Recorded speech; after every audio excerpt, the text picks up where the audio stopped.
in quite some time. Except for, I take that back, once. Last month. So I'm totally a newbie at this. So I've gone into the meeting. We're recording. Scott told me to do it half an hour before. Are you the one that's, you might wanna mute right there? Are we?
Testing, 1, 2, 1, 2.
Patrick, do you want to start with the map or end with the map?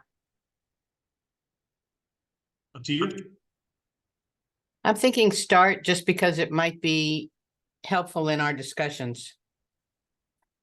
You got it.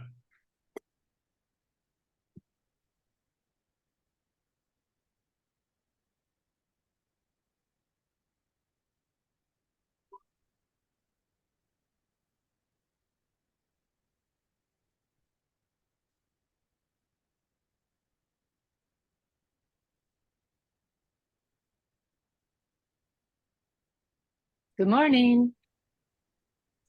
Good morning. Just a sec, I gotta send Linda the agenda. Oh, okay. Joe, can you enable screen share? I can't, but whoever the city of Manzanita is can.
Just waiting for Linda. She was having trouble getting on, so. And she'll be joining us by no video. And who else are we missing? We're missing Jill. And Carol. Good Hi, morning, Chris. everybody. My name is Chris Bird, and I am replacing Judy. I don't know if most of you have heard, but Judy is enjoying the fruits of her labor in golden retirement. So we wish Judy the best, and I just wanted to start the meeting off just by introducing myself. And Joe, did you say we are missing a couple of people? Yeah, we are. We're missing Linda Kozlowski and Jill and Carol. Here's Carol. So Okay. just a couple more. Should we just give them a couple minutes? Yes. Okay, very well. But welcome. Those of you that don't know Chris, he's not new to the staff. He's just new to this job. Yes, thank you for that. And I hope to fill Judy's shoes as best I can to start out. And of course, we're just going through all the quarterlies right now. A very exciting time. Yes. Okay, we got Jill, we got Carol. So hopefully in a minute we'll have Linda and we can get going. Okay, very good.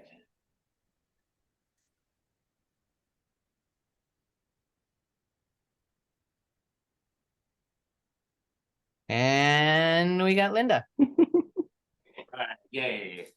Yay, Linda. Okay, so I want to get going. We're kind of just a repeat of last month, but hopefully with some end in sight.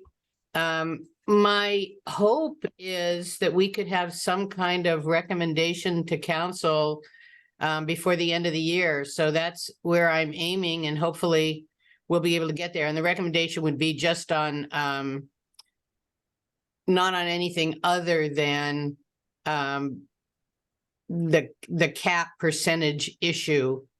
Unless there's some other things that by that time we have a recommendation, ready for that.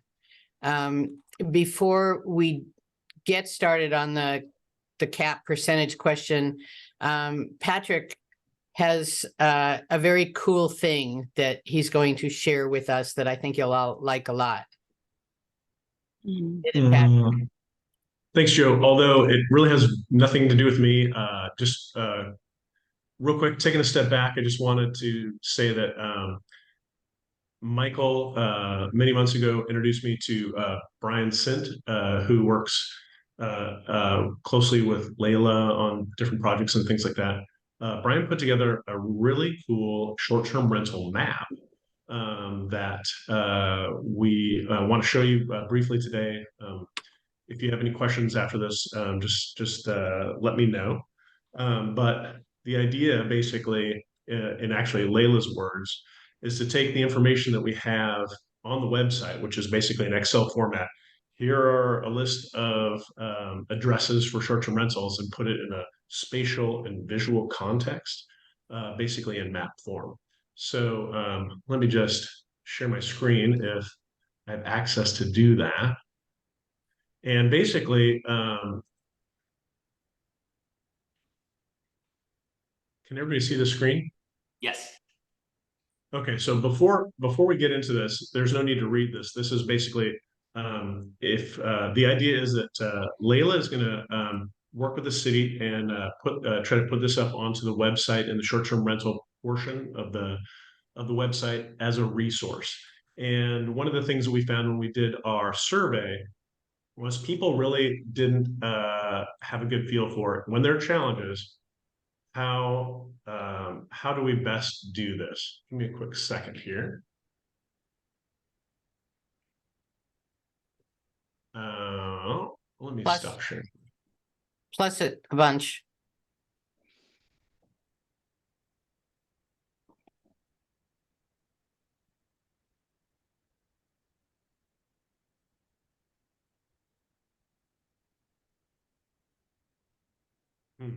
Well, Keep hey, going. why don't you go ahead and let me see if I can work on, let me get to, I need one more piece. Why don't you Okay. go ahead and step onto the next stage for Okay. this? We don't need your inbox though. There we go. Okay. There you go. Okay, so let's go back to cap percent. Hopefully everybody had a chance to go through everything we talked about last month in the minutes. I'm getting an echo. Is anyone else hearing me echo? Okay. I might have to switch to the phone. One of the things I thought might be helpful before we start, just to streamline things a little bit, if we can take a straw poll. And what I'm interested in is there are two major options. One is to put a number cap on, like currently it's 230 for homes outside the C1R4 zone. Or we could, it used to be a percentage, the 17.5%. And I'm wondering if you tend to fall one way or the other. Do you think it should be a cap? Do you think it should be a percentage? So let's start with. I have a question. Yeah. I know I keep going on about this, but aren't they really going to be the same thing in the end? Because you can't have a number unless it's a percentage of the, I mean, you can translate, you said there could be X number of percent. You're going to transfer that, or it's related to the number of possible homes in that area. And the same thing is true as if you pull out a number, say we're going to have X number of homes, you can then say, well, that's out of how many homes that are possibly available. So No. I don't quite see how to separate the two. Okay, let me see if I can explain the difference. And if I don't do it right, then Patrick, you can. But currently there's, I don't remember, 1,700 and something homes. If we set a percentage, it would be tied to that number. And as that number grew over the next, let's say, 5 years, the number of short-term rentals would grow in proportion if it was a percentage. If we set a cap of X number, 230, even if there were 100 new homes built next year, the cap would stay at 230. Now we can put in triggers that say if there's 10 homes on the waiting list, if there's more than 20 homes built, if, you know, whatever the trigger is, that would trigger a review by us and the council. But it wouldn't, that number wouldn't change until the short-term rental committee had a chance to take a look at that number, the city council had a chance to take a look at that number. Does that make sense to you? And we're not talking density at all. So this is a citywide Cap. percentage or cap. Yeah. Right. I understand that. I see the percentage long-term, as you've seen, it's fluid. I thought that one of the reasons we got the buildable land map is so that we would have a finite number of homes that could be built within this area potentially, and that would be information we would use to determine a cap and or a percent. I feel like it's our responsibility, whether when we come up with a number, it's transparent about where we got that number. Correct. Okay. But that's a secondary, you know, first, is it going to be cap percentage? And then if it's cap, what is that number? And that number takes into account things like the buildable lands inventory and the, right. Yeah. Okay, that was my concern, is I just want to be mindful that we have a number.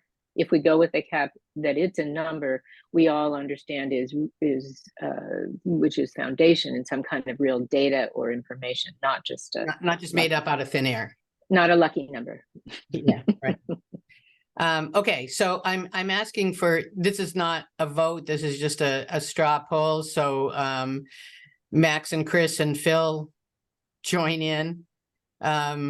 Linda, you want to raise your hand or not? So let's start with percentage. How many of you would prefer to have a percentage? Just raise your hand. Okay, 1, 2. Okay, and how many of you would prefer to have a cap? 1, 2, 3, 4. Max and Chris, you're abstaining. And so am I. And Carol, you're abstaining as well. Okay. So if we can just take that and just, I think when we present to council, we want to present both options anyway, because we're just recommending. And so we want to have the pros and cons of both, but it sounds like as a committee, we should spend a little more time and effort on the cap approach, because that seems to be the way most of us are leaning. Does that make sense to everyone? Kind of, sort of. Yes. Michael? Okay. If we go with the cap, I think we go to some of those questions that Cheryl's asking, which is the buildable lands inventory, which I thanks Michael for kind of digging into that. And I think Jill has also dug into that. Given that buildable lands inventory, Michael, can you kind of give us a short synopsis of where you think, how you think that would affect the cap? Well, gosh, I don't know that I don't know that I necessarily arrived at the effect. I was mostly just trying to get my head around the data. A couple things, you know, I made a comment in there. I think it might have been this morning. You know, I posted the initial table. I pulled that from the buildable lands inventory, and then I looked at. I did some crude math on it to come out with some numbers of what we could likely expect over, you know, as the city grows. I trying to think what the horizon year was when the city originally penned what their UGB was, and the reason why I say UGB is because those are the lands that the city will urbanize into, and so we can, when we talk about a cap or a percentage within city limits, that's one thing, and infill will occur first and concurrent to annexation and expansion as the city moves. And so I don't know, you know, my math is, I would appreciate if somebody maybe just QC'd it or had some thoughts on it, but basically, you know, it was, if assuming all the buildable lands were to be built out, which would take many, many years, I would imagine decades, before the city would move into that. And city staff might have some insight on this, but 146 homes is what I had.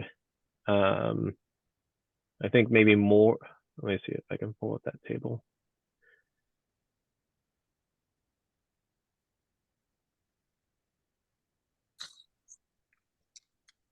That assumes one household per 5,000 feet.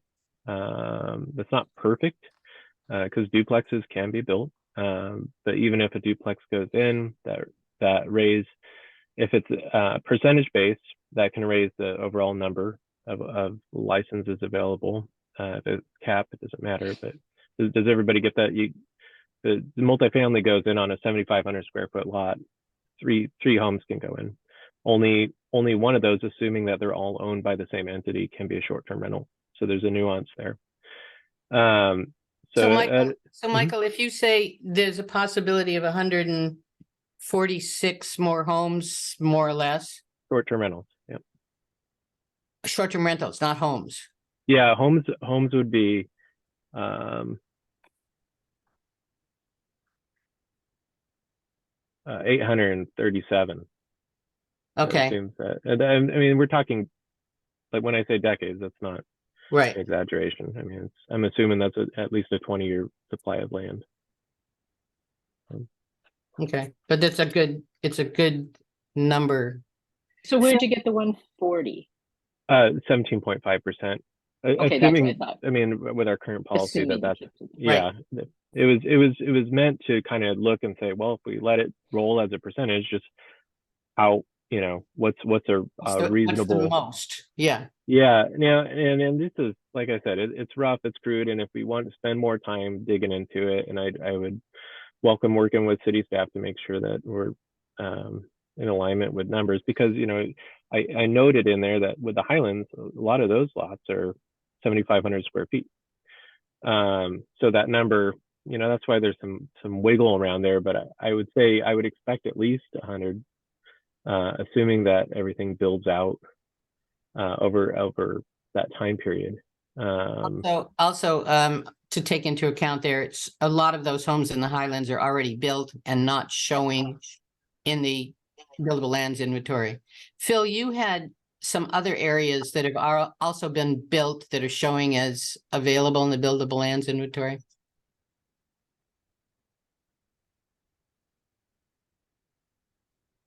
Yeah, there are two lots or two areas on 3rd Street.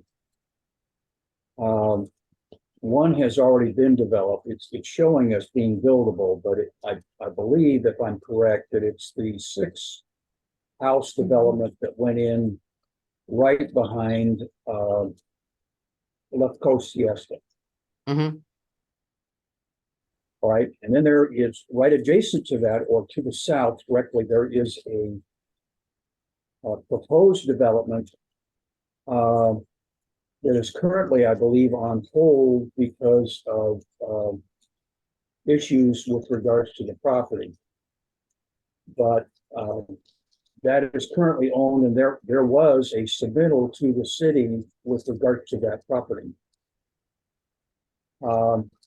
Then there is an area that I was told that was purchased by the land trust, and that is an area which I'm going to roughly describe as being south of the access road to the Harry Reinhardt property and north of the stream. North of the stream, did you say? Stream that empties out of that lake that's on the other side of 101. And the idea was to try and encourage habitat restoration and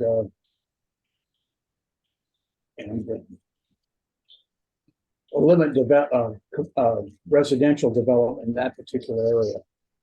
And then I think I now also mentioned Joe,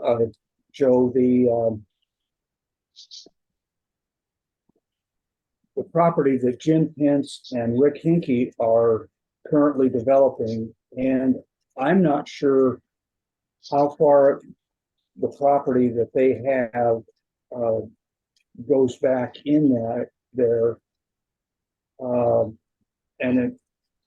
it encapsulates that hillside, but there is talk of a potential affordable housing development going in there that the planning commission, I guess, is going to be looking at within several months. Mm-hmm. Okay, so in practice, I'm thinking that even if you take out those 6 homes and you take out some of the others, it may drop the total, Michael's number of 837, and then take out the homes that have already been built in the Highlands. It may drop it to, at best, maybe 750. I mean, just as a kind of in your head. So not that big a difference. Cheryl? Are you taking out the HOAs? No, that's a whole separate question. Yeah. Well, and I think I mean, that's a question. I mean, I've been stopping myself from asking HOAs and apartment complexes, Right. assuming that, higher density, affordable housing goes in, east of the Highlands there. I mean, if we pick a hard cap, I don't know that a lot of what we're talking about matters. I mean, the cap is what the cap is. If you go density, that's when a lot of this stuff becomes really important, because remove HOAs so that, or I'm sorry, not density, but a percentage. You remove a HOA because you don't want to artificially inflate that number. Same with apartments. I'm assuming, well, I mean, that would be a policy recommendation to say no STRs in super dense apartments or something like that. Although I think we have the condos or something. Well, Yeah, I would think it and would be a that's- recommendation for affordable housing, if that's the point, is to Right. not have it be an SDR. I mean, think 100%. that's part of Jim Pence's plan, and I think Phil help me here, but I believe that to qualify for all the affordable housing grants and monies, they can't be short-term rentals. So yes, that number would be out. HOAs, I live in a big one. It's 170 lots. You can just subtract those 170 lots if we take out HOAs. And I guess that's also one reason that I veered towards caps, because it becomes a lot more complicated if you do the percentages. No. Other comments on, Carol? Well, my concern is that in either case, I know where you live, Joe, is not considered part of the city of Manzanita at this point, but is 17.5%, and this would be directed to Phil Mannon, is how does that affect the overall livability of the life within Manzanita for the residents? And I guess what I've done, the research I've seen is that 17.5% is way too high. Patrick? Can I just make, Carol, I would say, like, that's one of the reasons I'm leaning toward a number cap rather than a percentage cap. Because based on the numbers, like if we talk about the buildable lands, based on what Michael said, an extra 130 to 140 short-term rentals gets us up to, from 260 today up to potentially 400. Right, exactly. So 385. this is one, when we provide our ideas to council and they make their decisions and we provide the pros and cons, one of the cons potentially to this percentage-based system is how high this could go and how this whole thing started in April of last year. And the idea was, do we have maybe too many short-term rentals? Is livability becoming a concern? So I believe that it is. And that's why I wanted to go with, oh, go ahead. I'm sorry, Patrick. No, just real quick, I'm just saying that's one way I think moving away from the percentage to the number capital. Yes, and I would agree with that. But I also think just working with the 17.5%, even with our existing numbers that we're working with at 1,700 homes, the livability is affected.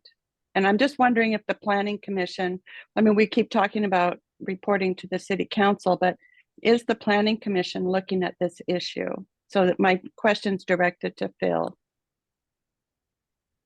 With regards to density? With regards to the livability of the city, which is what we're really trying to preserve, correct? We're not, I can't speak for the group, but I can tell you that I'm not looking at livability when I'm looking at particular spots of land and what they're going to be developed into. I am looking at such things as traffic. I am looking at such things as parking. I'm actually looking at what this particular business or development would do to the overall fabric of a particular neighborhood or setting. But we're not looking at it from a standpoint, each and every time, we're not looking at it from a livability standpoint, no. Wow, I'm shocked to hear that. Carol, I would also argue, I know that for some people it 17.5% is too much, but based on our survey, I would say that's it's under 20% of people. Is that about the right number? I don't, Cheryl? Yeah, I think that's about number. I think what this is talking about though is a more granular conversation, because it's not necessarily the percent, the 17.5. It's the location of where on, that street by street thing we talked about. Yeah, because if there's a neighborhood that is we all agree that the short-term rental positives that come from that really support our city. But one of the things we've talked about before, and I think this is the livability, is we need to be mindful that we don't want to cluster a neighborhood or a street with all the short-term rentals, so that the 17.5% isn't spread out a little bit more. And I think that discussion is down the road, whether it's a percentage or whether it's a number, because like you have pointed out, Carol, several times, and I agree, there are certain blocks that have a disproportionate number of short-term rentals that have, and so that little neighborhood or that block or two blocks has been highly impacted by that, where you go a block over here and there's none. So, that's something that we can, I think, discuss down the road and make some recommendations to the city about whether we have a cap, which I think, or a percentage, I won't get into my opinion, that the second layer of that is how we can manage or suggest it's managed, the distribution of that, whether it's a cap or whether it's a number. Because that's the issue I think you're getting at. So I don't think it's the whole big thing. I think it's when we look closer, and we've done this before, there are we already know of like we've talked about two streets that have, 75, 85% of the houses on that street are short-term rental. And so the homeowner is not happy. So I think that's an issue to bring up later down the road, because I think we have some input on that. Is this a good moment to check out the map for 30 seconds? Yeah, I think so. I think So sorry. to Go that ahead, point, Josh. what's that? Go ahead. So to that point, when we get to, so number one, we're going to do the citywide cap. We'll get that knocked out. When we get to the density stuff, we have a tool to utilize, which should be pretty useful. Well, let me see if we've got this here.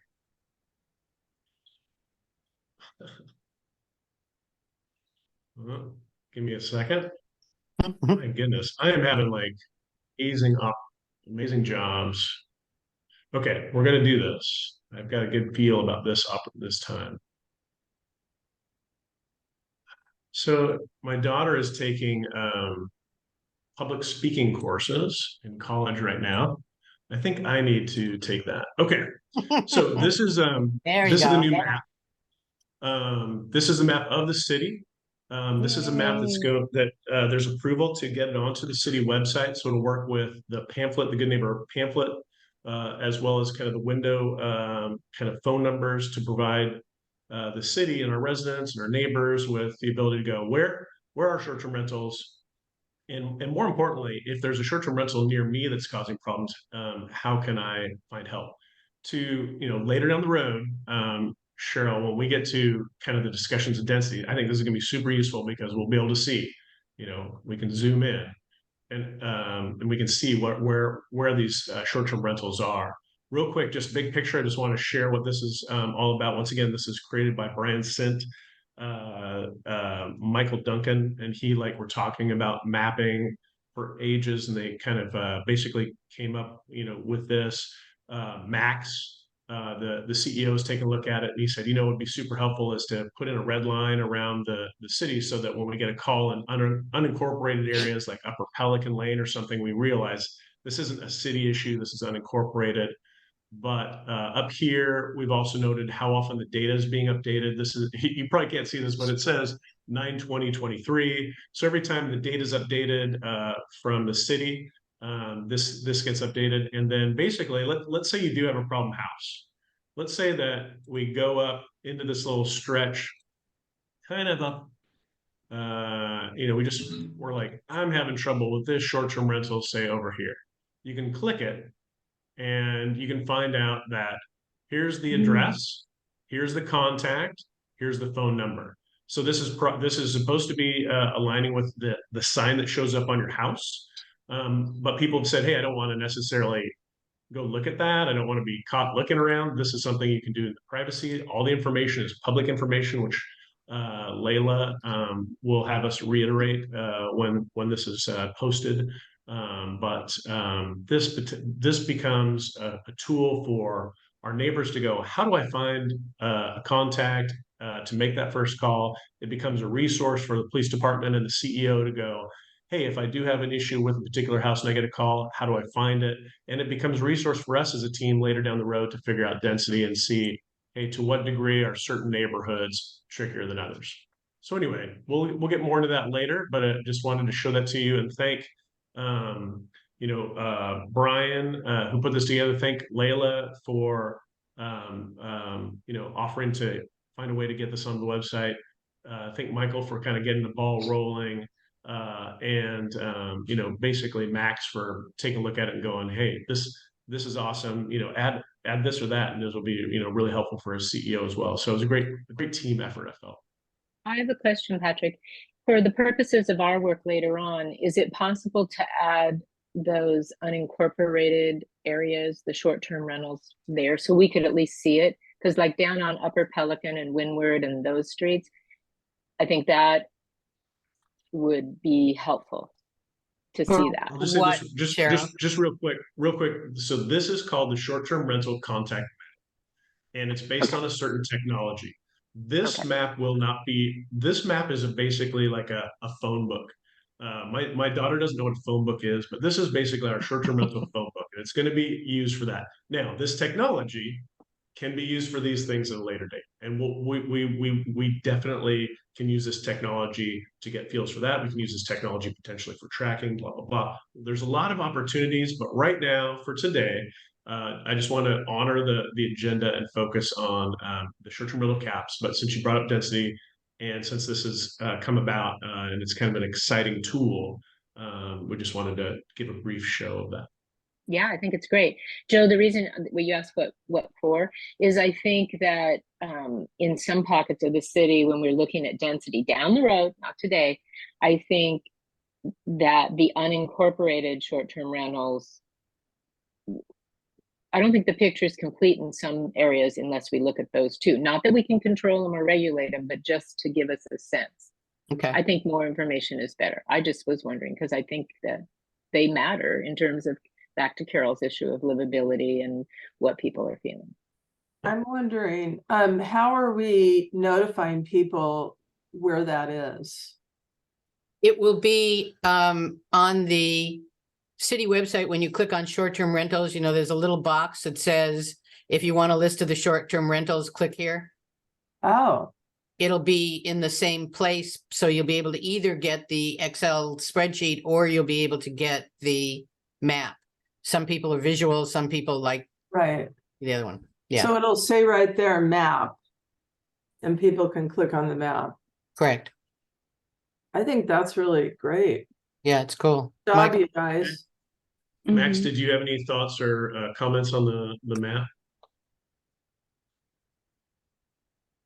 I do have a question. Who, did you say the city is gonna update it if there's more short-term rentals that become licensed or a house decides not to be an STR anymore?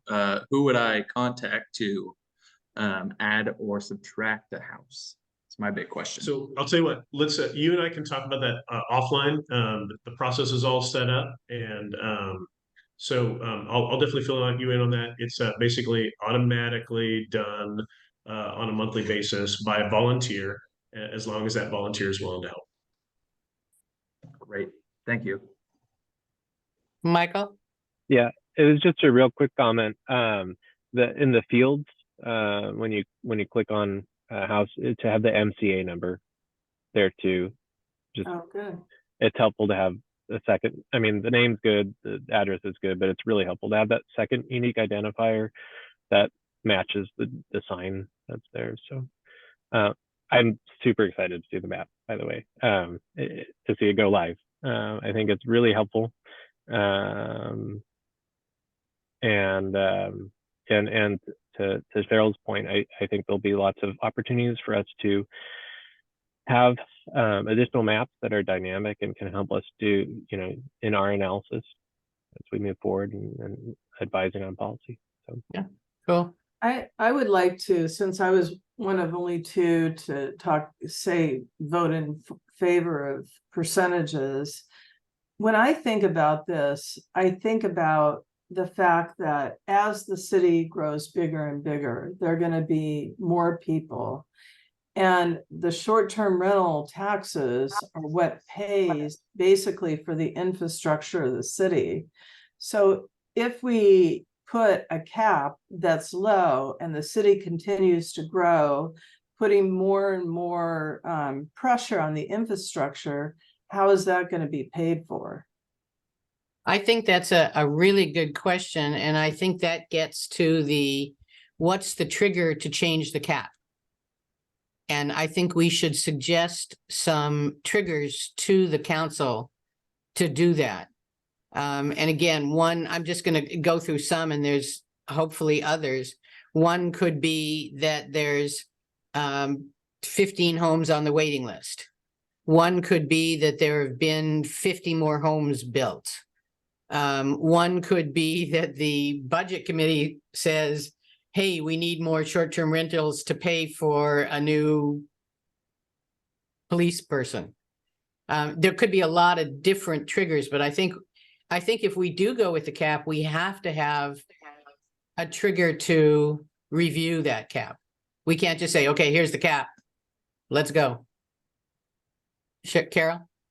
Well, that sets the precedent for the city to have unlimited financial expenses. And one of the issues that needs to be looked at is what can the city actually afford and still maintain the livability of the community.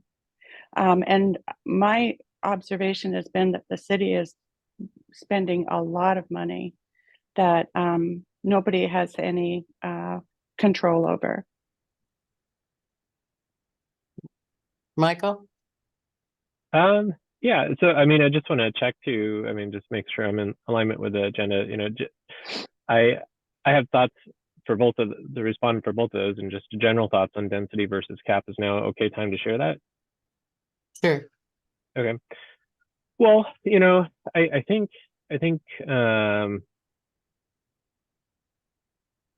you know what Jill brings up, whether we go with a cap or a percentage, I think we need to have a discussion around what the minimum number of short-term rentals is for the city's budget to continue. Until the city is able to diversify their budget, and that's not a value on pro or against, although I mean I have an STR, so you know probably my thoughts on that. But if that's the tool, the revenue tool that the city has at the moment, until revenue streams are diversified, then we should protect that or advise to protect that. And I don't think that necessarily has to be at odds with livability. And even though Philip said that livability in a broad term isn't discussed, I mean, traffic, parking, noise, all the things that Planning Commission digs in on are livability issues that we heard through the city. So I don't think the Planning Commission is removed from that.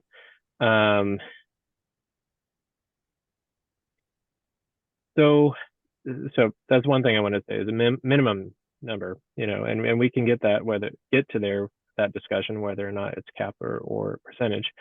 I do, as you're listing off the different triggers, I do think that a percentage is clear and objective. I think it sets, you know, overall percentage, and then you don't need all these little tiny triggers to check in on it. It's dynamic. It grows as the city grows. I think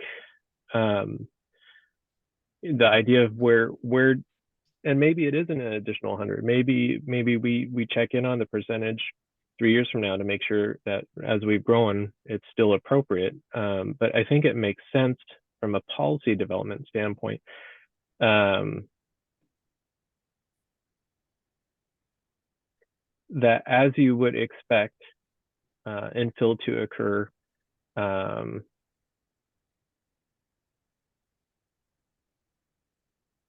I guess I'm just trying to think back to how the city has selected low density, medium density, or I guess medium density and high density residential. There was an initial mix that they put in there. They zone that property and then it grows into it, right?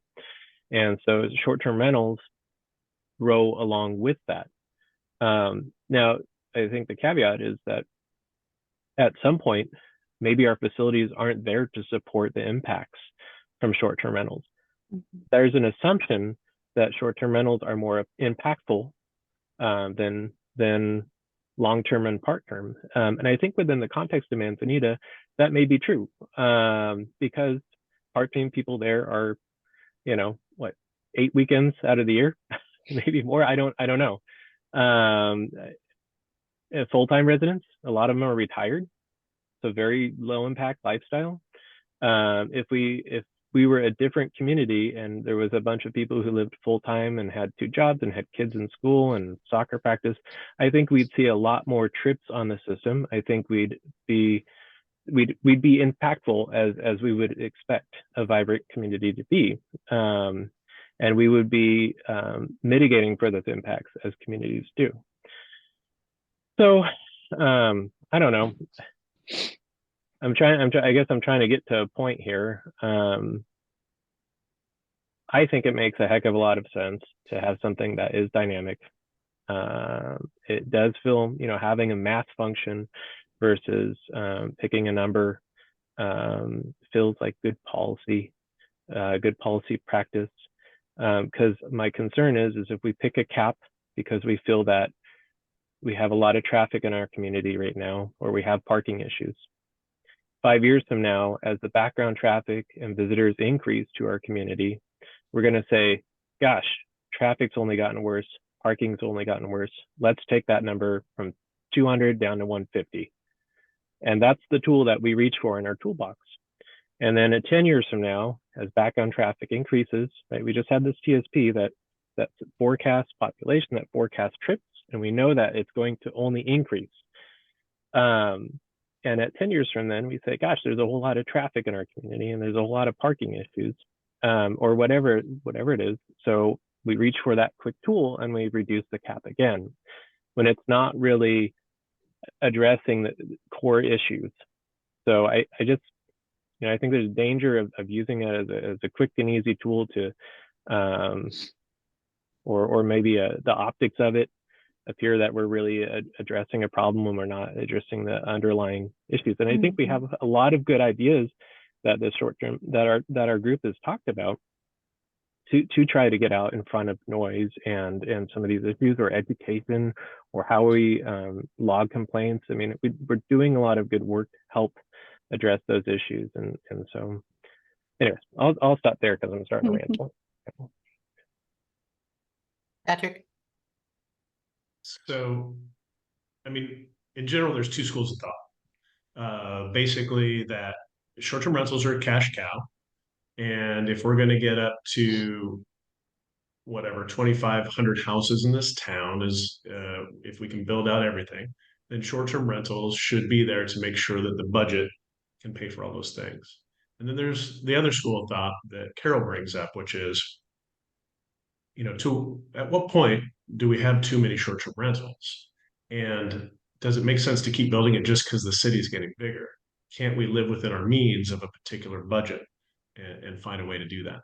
And I just want to throw out this kind of side note, which is, the point was made, we want to have good policy. And in my opinion, good policy is only good policy if it works. And there's one potential flaw or assumption in this idea that if we build it, they will come. If we build it, it's going to work. If we allow 400 short-term rentals because the city got bigger, that there's no way that would fail or fall upon itself. And an analogy I'm going to bring up is kind of hospitals. The population was aging. We built all these hospitals. And now we're finding that hospitals are starting to close. Hospitals as a business are starting to have real troubles. And the issue is labor. We don't have enough nurses. We don't have enough staff to make this business model work. And nurses now, they're called travel nurses that come from all over the country. They can charge 2-3 times more, and they're making it so that the hospitals are going out of business. And the issue is we don't have the workforce labor in the hospitals to make those functional. The same thing happens in our industry in Manzanita with cleaning and the people that support these places. We don't have workforce housing to support 300 plus 400 short-term rentals. And it's a neat idea. Hey, if we get to be a bigger city, let's just dig deeper into short-term rentals. But the problem is this: when you try to do that and you don't have enough people to clean these houses, then the reviews start going down. Then people who visit here have start to get a bad feel for Manzanita. Manzanita gets a bad rap. And what happens, the idea was we bring in more short-term rentals, and that brings in more revenue, but that can actually go the opposite direction. And we can become a place that can't handle that many short-term rentals, and we actually have fewer people coming, right, and the revenues can go down. So we just have to be careful. The assumption that short-term rentals are easy to bring in more of, and they're easy to run, and we can't lose money. There are challenges with that idea and that assumption, and I hope when we get into the idea of how much more can we build, we just have to be careful about what the infrastructure can support. I'd like to I mean, I think we've kind of talked about what the problems are, what the advantages are. I'd like to try to break it down into 2 conversations. The first conversation is cap. The second conversation is percent. And within that first conversation, okay, let's suggest a cap. If we suggest a cap, what does it need to look like? How big should it be? Should it include the C1, R4? Should it be, what should the triggers be to look at it again? So in other words, if we were going to present this next week to the council, which we're not, what would we be saying for cap? When we're done with that conversation, we'll take a look at percentages. If we go with the percent, what should that percent be? Should it include HOAs, et cetera, et cetera? Should it include the C1, R4? So let's take the first one. If we were going to say, let's have a cap, you've looked at hopefully the buildable housing inventory, which I think that Michael has explained a little bit of. The other questions were how many STRs are there now versus 20 years ago? How many homes are there now versus 20 years ago? I can show you that screen just briefly, but then let's try to get to, if there's going to be a cap, what are we basing it on? Because I think Cheryl is absolutely right. It shouldn't just be a number out of thin air. And the other aspects to that. So do you need the answers to the questions about how many to help with that? Who's that question for? Anybody? Well, for instance, if we're going to say cap, and again, let's just do a straw poll. The first question is, do we include the C1R4, the commercial areas, in the cap? Right now, they are not included in the cap. They're just free to add homes. If we include them in the cap, we could do as Patrick suggested a while ago, and if there is a waiting list, they would always jump to the top of the waiting list or not. That's just like a side issue there. So the first question is, do we include the C1R4 in the cap, or do we keep the cap only on the areas that were formerly the 17.5%? So straw poll is first, include the C1R4s. In the cap. In the cap. Okay. I'm having a I don't know how I feel about that yet, just because I'm thinking that, so what, instead of thinking, do we cap how many, it's more of like, what residential use are we trying to protect? What residential mix, like housing mix, are we trying to protect? Whether it's in the C1 R4, or whether it's in beach neighborhoods, or whether it's up on the hill. And so when I think of like an apartment complex on Lanita there, I would want some of that to be long-term rentals, right? And so for me, it's less of a discussion of like, if it was part of the cap, but we still allowed them all to, I mean, it goes to, I'm really trying not to go to density yet, but it's hard for me to envision it without thinking, well, if we put them in the cap, then, and they all tend to congregate in that area, how do we still protect, 5 apartments for long-term rentals on Lanita, so it can feel vibrant, so it doesn't feel, like a ghost town during the off season or something like that. I feel like we can take those as two separate things, Michael, with all due respect. We're going to get to that part. Yeah. But we will get there. I mean, you got to believe us. But the first issue is just simply, we're here because 18 months ago they said we need to set up a freeze and make sure that we've reassessed the citywide cap. Now we're going to get to density, but this is just, hey, to measure the citywide cap, does it make sense to put, every neighborhood in it so that it's simple to calculate? That's the first question I'd like to address. If we're going to use a cap approach and not a percentage, I'd almost say commercial and R4 needs its own cap. Like if we're going to cap it, like it should have its own cap, so it doesn't interact. That's a different issue. That's a neighborhood issue, not a citywide issue. Yeah, because I would say, I've made this comment before, when you look at R4 and certainly commercial, that's where if anything, that's where you would expect that level of activity associated with short-term rentals. Certainly in commercial, and as you get into high density, you'd expect a higher intensity of use of people in space. And it's intended, R4 is traditionally used as a buffer zone between commercial and R3 or R2. And so that's where we would want to encourage it. So it just seems like a different animal than residential neighborhoods. Michael, That if doesn't change we, that. if we, if we extended the cap to R1, C1, R4, would allowing any waiting list C1, R4 properties to be to jump to the top of the list solve that? Because what you're doing is encouraging them in that zone and more than you're encouraging them in the other zones.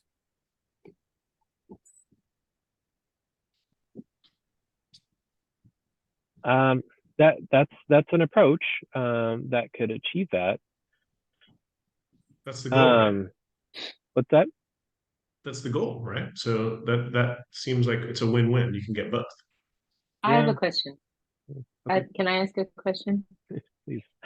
Joe, when you said you wanted to get something to the city by January, what is it we're actually getting? Is this a temporary recommendation? Is this, I mean, I think that's the problem we're having now, at least I'm having, because I think you're right.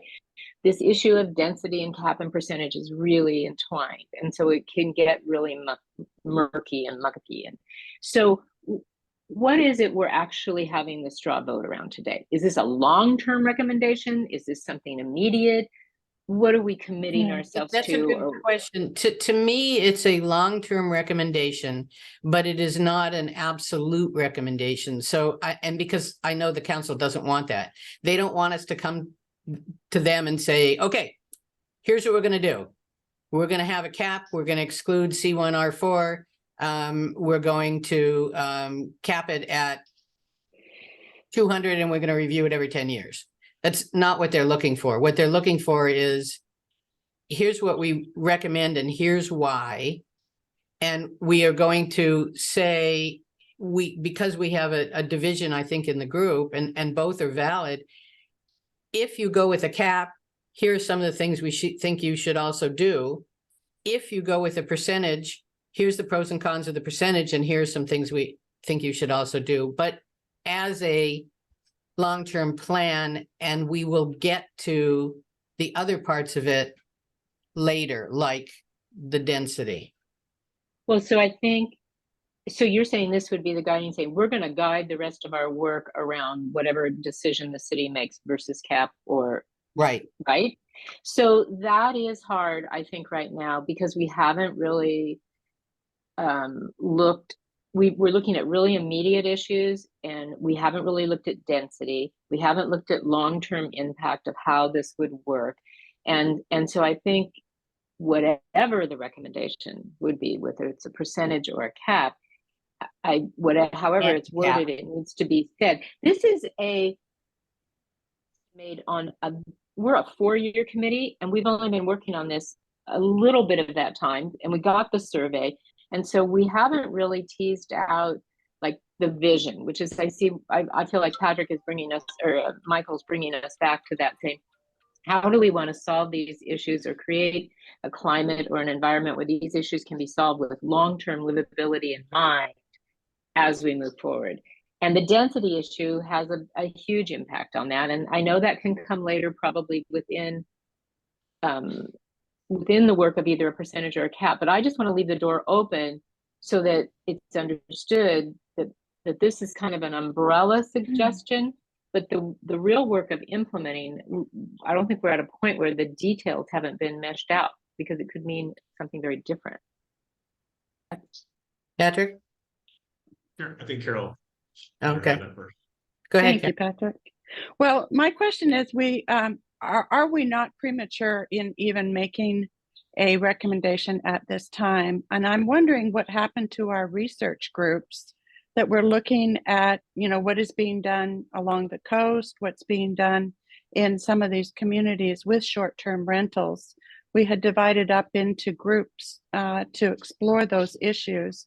And I know that both Cannon Beach and Gearhart have gone way down in their percentages of short-term rentals in order to preserve their livability. They've gone to 5% is actually the number that the research is showing, that 17.5%, going back to that issue, is way too high for a community to actually survive.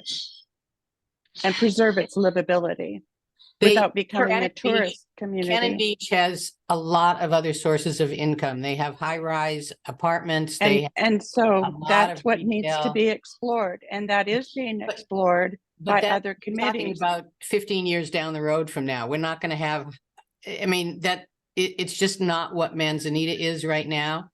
And I think right now we need to do something for what is Manzanita in the next 5 years, in the next 8 years. And that's not going to be high rises and McDonald's and a lot of retail stores. It just, we don't have I mean, C1 is not that big. It's a street. Right, Cannon correct. Beach still, I just looked it up while we were talking here. Last year's budget, Cannon Beach said roughly a little more than 72% of their budget came from short-term rentals. And I don't know if that, And And Yeah. that's hotel. included hotels. and hotels. Right. And Yeah. hotels, right? Mostly hotels. Well, it didn't disaggregate the information like that. I just looked it up on their Right. website to see. But I couldn't find on our website right now what percentage it is exactly. But anyway, because I was looking to 60 something. Okay, Yeah. that's what What- I was guessing. I just want to read off the percentages of other places in Tillamook County. Neocani is now these are licensed rentals, and one advantage that Manzanita has is that they did a great job in the last 10 years cracking down on illegal rentals. So there are a lot of illegal rentals elsewhere. I doubt there are very many in Manzanita anymore. So these numbers are going to be low. Neocani's at currently 20%. Rockaway is 17%. And I think, that's probably off. Oceanside's 19, Tierra del Mar is 23, Pacific City's 23, Nescoen's 20. So Cape Mears is 14. We're not really that out of whack with Tillamook County. Well, Hey, Joe, just to bring it back to the straw poll, and I know there's a lot of other discussion about how we're moving forward and how this fits into the big picture, but I think I was trying to, as everybody was talking, I was listening to them too, but I was thinking about why my knee jerk was hesitant on capping commercial and R4. And I think at the time, because I spoke out to say, no, why would you cap this? And it was because there was the absence of any other tool to guide it towards or away from, or how we regulate it. And so when we didn't have, when the community didn't have a tool for density, or didn't have a tool, and they still don't, but that's what we're going to advise on, density or funneling new permits into this area, or giving priority, those type of options. In absence of that, it made sense not to cap C1 and R4, because you wouldn't want to. That's where you'd want that to occur. So I would say include them in the cap under a strong assumption that there would be some tool around density or I mean, we have yet to figure that out. But they need, and I would say, I know this is a different discussion, but I would say that we need to start.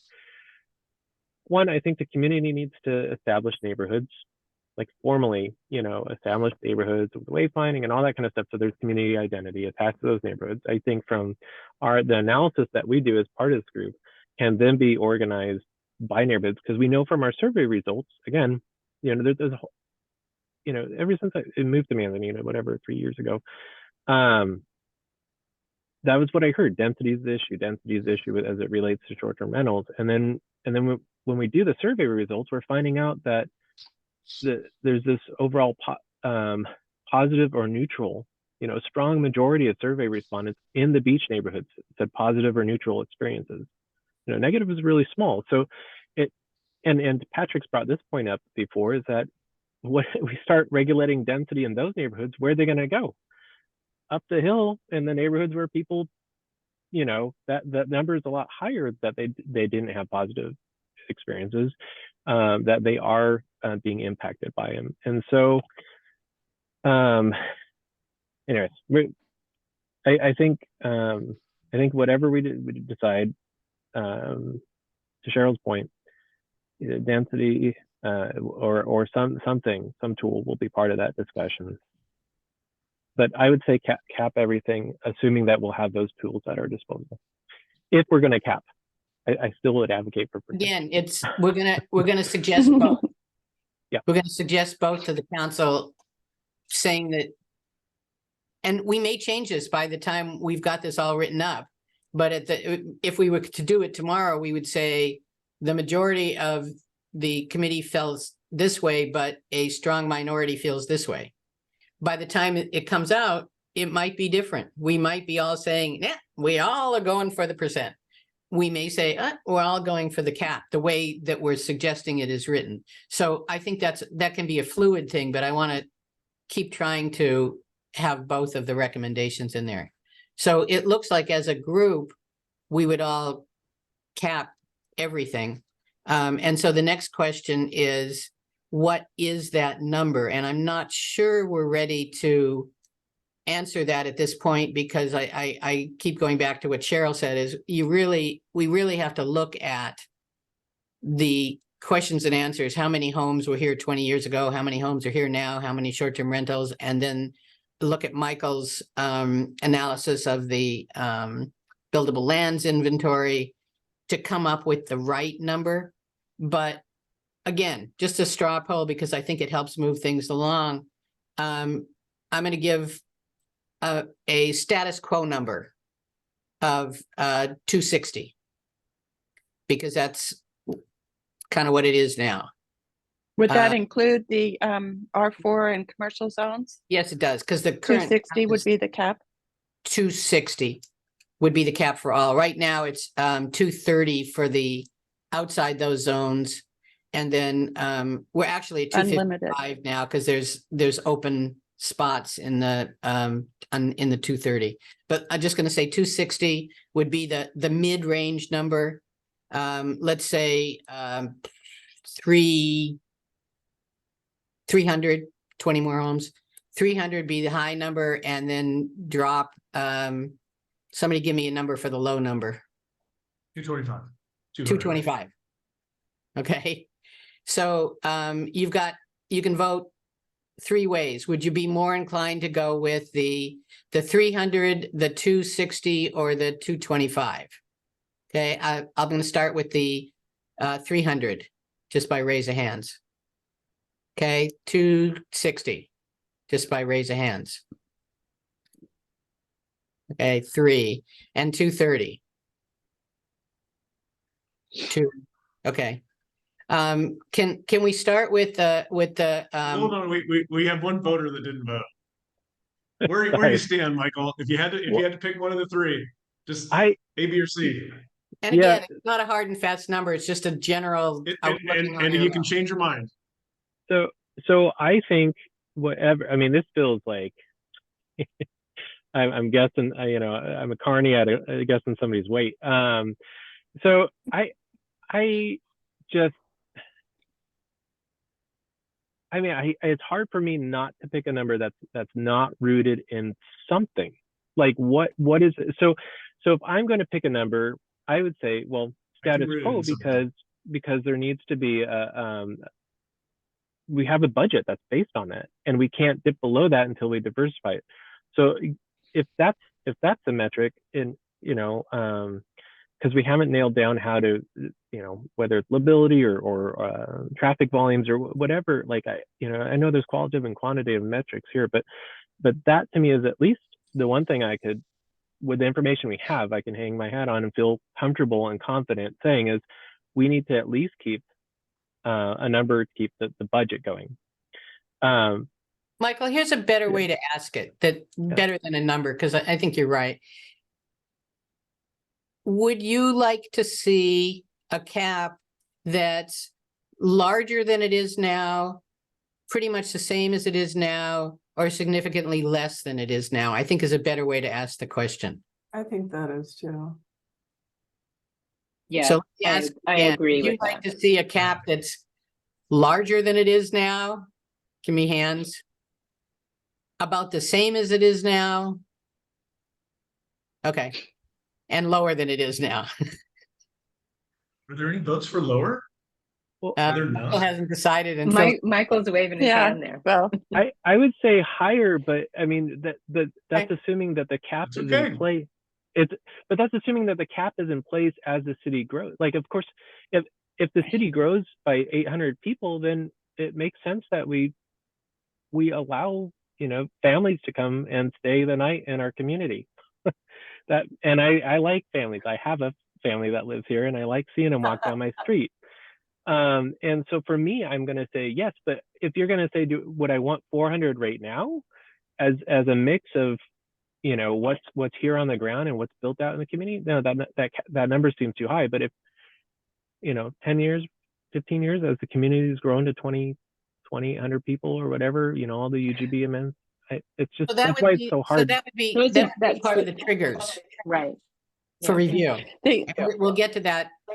okay, so my comment is, and since we don't have Judy here anymore, are the short-term rentals that we do have now being rented to their maximum capacity? And are we've raised the annual fees for short-term rentals. We've done other things to bring in more revenue, but are the short-term rentals that we do have full? And maybe, Jill, you could answer that, Patrick, the people that have SDRs. Full I as know far as my most in or my full neighborhood, capacity people are having quantity. trouble renting their short-term rentals. They're not full. Jill? I would say I am $10,000 down from where I was last year. So definitely it peaked during COVID and it's come down. So the cost is going up with the city raising their rates, and my income's coming down and it's not rented full time.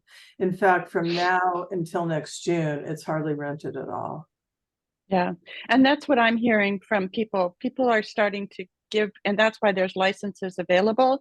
People are starting to give in their licenses because they're not renting, and they're finding the fees are so high that if they can't meet their rental quotas, they don't make any money. So that would So be. we're an not argument- privy to that information. So that that's would be what an we had- argument for having more, a higher cap? Is that what you're saying? No, that would be an argument for maintaining what we're already doing. But Okay. also, I think the point is that if we don't limit the short-term rentals and we say, well, the city's reliant on short-term rentals, what that does is it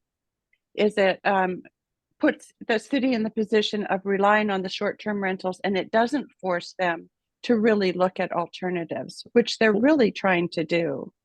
Well, Parking Carol, fees or other kinds of things like that.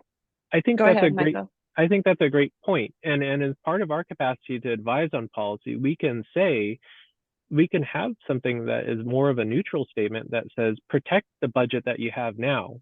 Policy A. Policy B, look to diversify revenue stream. I mean, and they might already be developing that, Phil or, somebody else can chime in, but they might already be developing policy like that helps guide their development of revenue streams in the future. And I think those two things Right. can happen to where we're using the assets that the community has to generate their revenue at the moment, while actively trying to diversify that, recognizing that because it's not just I mean, what happens if we have another great recession and all of a sudden people's discretionary spending goes out the window and then the city's really hurting? So, I mean, we don't That's want to put true. all our eggs in one basket. I mean, there's lots of reasons to have a more diverse revenue stream that, but historically, I just took the kids for the first time. I don't know how it could be this many years without going there, but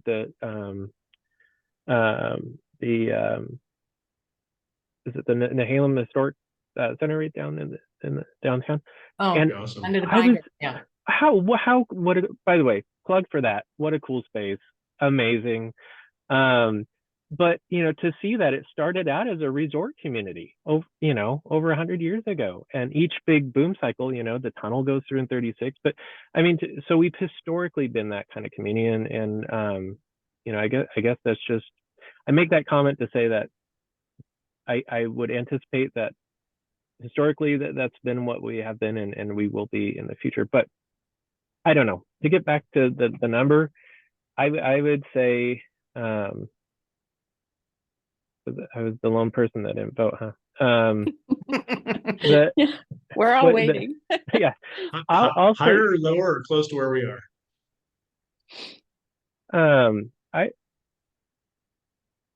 In the next 5 years, 3 to 5.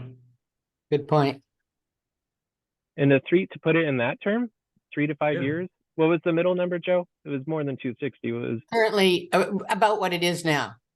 Yeah, Okay. about 60. I would say a little bit higher. I think we got capacity. So Okay. Chris, I know that you've been on the job for less than 24 hours. So I'm not going to ask you to come up with numbers now, but can you give us maybe the city revenue for the summer quarter from last year and this year, and then email it to us? I'll put you on our committee email list. So for summer this year's third quarter, we're still Yeah. going through it right now. Okay. Yeah, so when we have those numbers, I'll definitely forward them over. Okay, and that will be about when? I mean, like a month, a week, 6 months? No. So we give our people to the end of this month to file and pay. Okay. So we'll have a more of a concrete footing on what was earned at the end of the month. Okay, I think that would be helpful for us. Third quarter this year, third quarter last year, and if you can, third quarter 2 years ago. Oh, well, very Oh, good. Okay. Are we gonna have time to hear from Max at all? Yeah, why don't we do that now? I think what I'd like to see next month, Patrick volunteered, or either that or I'm throwing him under the bus, to come up with a kind of a draft, taking what has been said today about caps and percentages, and just give us kind of an outline that we can look at and then say, nope, we don't want to say that, we want to say something else. Just as a place to start and getting into this a little heavier. Does that make sense? And I promise to be objective. So anybody who wants to throw email bullet points to me, I'll put those all in. Okay. I have one other suggestion. I really appreciate everybody's input prior to this meeting. I just got to say, I would really appreciate it before the afternoon prior to the meeting, because I can't absorb it that fast. Yes, we would like to hear from Max. You got anything to say, Max? How are we doing on complaints and resolutions? I am so excited you asked. We have, within, I think last week, we have an ordinance complaint form that is up and running. The best way to find it is go to the forums tab on the city website. It is the number 2. Click on there. It gives you a whole list of things to fill out. You can also find it if you click ordinances and go to the very bottom. There's another route to get over there. To me, it is very important that people go all complaints through this form. This is the easiest route for me to track things. I really don't enjoy text messages because my phone, because it's a new phone, it's getting so many robo texts that it gets messy. I really prefer the complaint form. You fill it out, it sends it to the code email, and I can go from there. And it has some, a short-term rental tab, a city ordinance tab, and other tab. Pretty straightforward, but within the last week, we got it all up and running. You can put, last time I checked, you could put photos and videos. So if there's noise and you can hear it outside, you can take a video and send it in. I haven't tested the video yet, but the IT guy says that he got it fixed for the most part. Max, a couple months ago, we talked about also putting this form on the short-term rental page that would just, you know, if you have a step-by-step complaint thing, Cheryl and I were working on it when we were trying to update the website. Is this form something that we could put a link to on our short-term rental page, and do the rest of you feel that we should? I could probably talk to Josh about it and see what he can do. There are two spots to get to it, but I can't see a reason why it would be a problem. We would need a do this first, do this second, do this third, that I think that we have that. I can show that to you offline, but it was because we do want, with short-term rentals, we want them to try to resolve it first through the contact person before they call you. And so we Yes. would just want those instructions first, but I'm gonna just real briefly share the screen for people so you can see what he's talking about. This is this.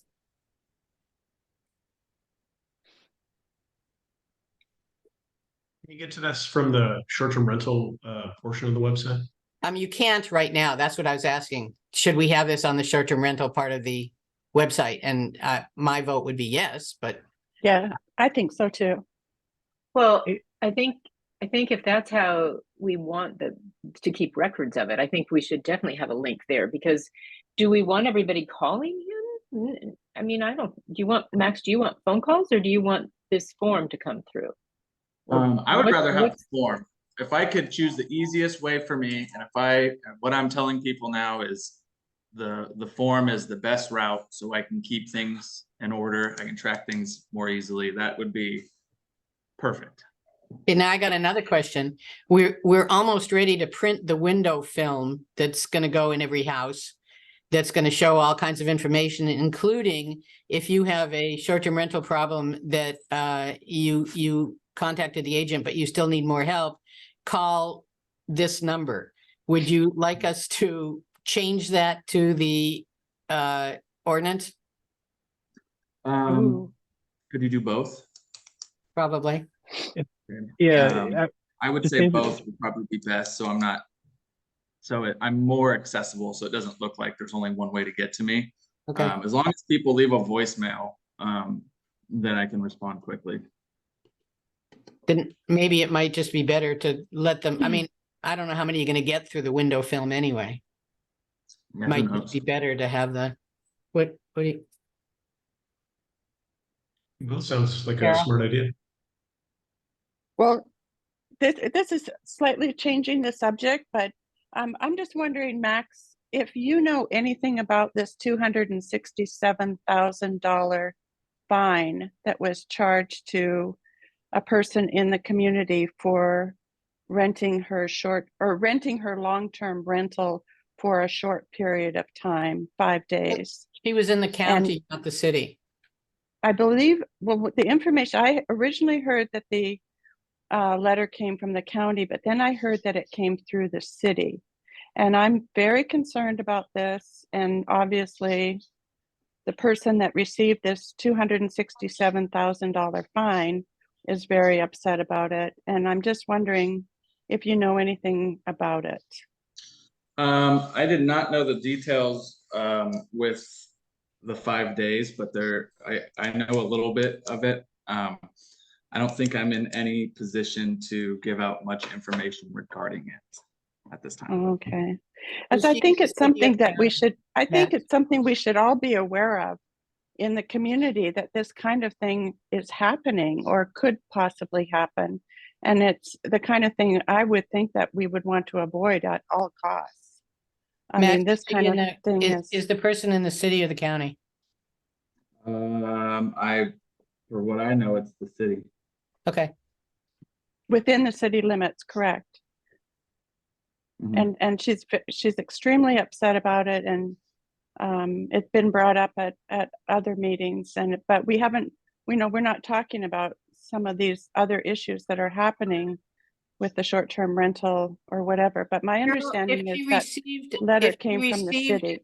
If she received a notice that there was a problem, and what I'm hearing you say is that you don't trust the city to be fair in its resolution. Is that? I'm concerned that this came from the city, and I could be wrong.